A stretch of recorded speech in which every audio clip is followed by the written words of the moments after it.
Hello everyone, this is Bibi Cameron and today we are celebrating a new Altenew release. And today I'm taking part in a video hub filled with ideas and inspiration to use the new supplies. We are also having giveaways. Please find the next person in the hub and information about the giveaways in the video description. Today I'm going to be featuring some of the goodies included in lovely Bouquet ensemble, and here I have both Bouquet die set, a stamp set, embossing folder and layering stencils.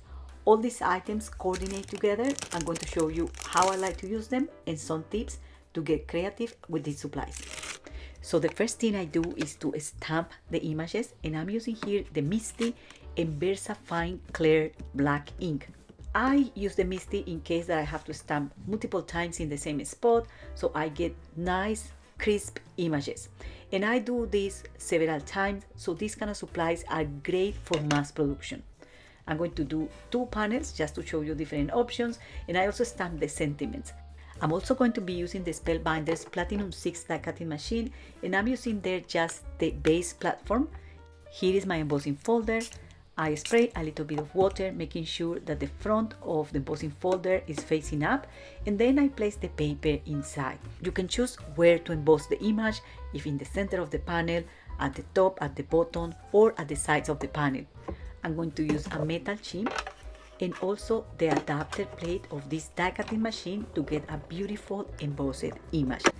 Altenew has a variety of floral embossing folders that are gorgeous, and they also offer coordinating layering stencils so you can add color to the embossed or stamped images. Okay, part of my process also includes this corner ink cube holder by Simon Says Stamp. I just place the inks that I'm going to be using, and recently I found that if I use my very old gel plate, I can hold the stencils in place in a really efficient way. So I wanted to share that tip with you today. So this is a package of 4 stencils, and you start by using the stencil number 1, and all you have to do is to align the stencil with the image. I'm also using different blending tools. I like to use larger brushes because I can work quickly, but if I want to add some detail on the images, I use smaller brushes, and I will show you that in a minute. And to work with this kind of stencils, we know well that we need to grab 3 different or 4 different ink colors of the same family, 1 light, 1 medium, 1 darker, and 1 extra darker.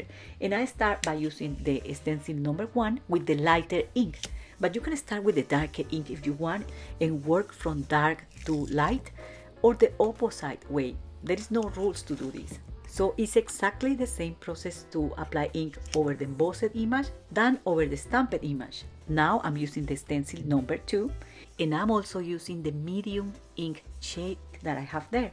Then I grab a small brush and I apply a little bit of ink over the center of that stenciled image just to add contrast, and then I use more of that medium ink shade to blend everything out. And I use just 1 layer of the stencil to achieve that effect.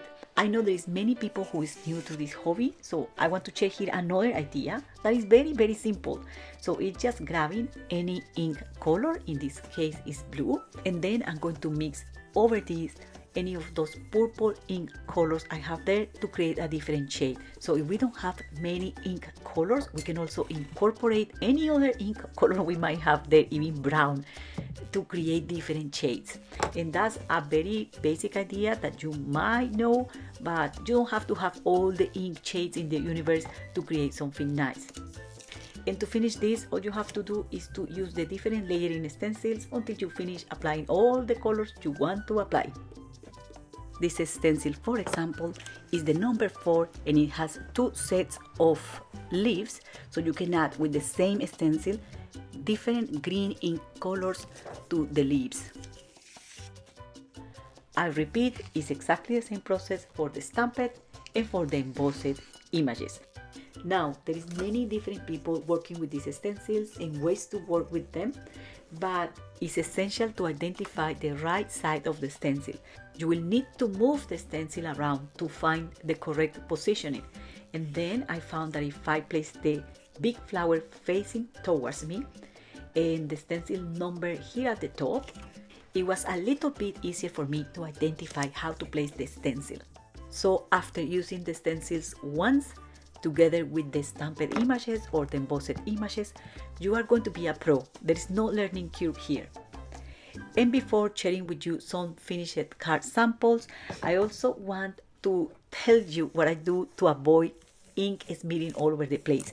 So what I do is to grab a dry towel and I clean the stencil when the stencil is still over the paper, so that when I use the stencil over another piece of cardstock, it's ready to go and I don't have to keep washing the stencils.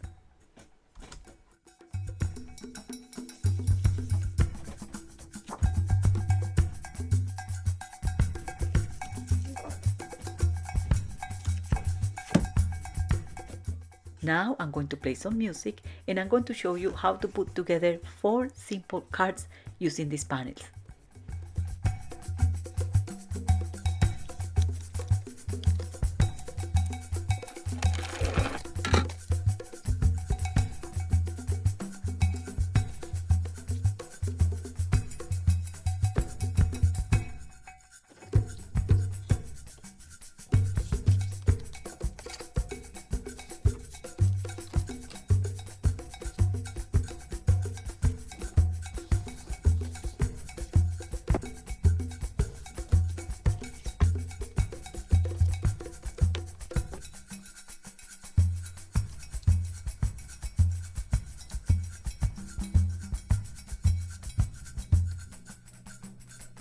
So that's it. It's that simple.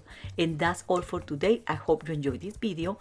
Do not forget to subscribe to my channel, to visit my blog for more ideas and inspiration, and check the links in the video description, the giveaway information, and also the next person in the hope.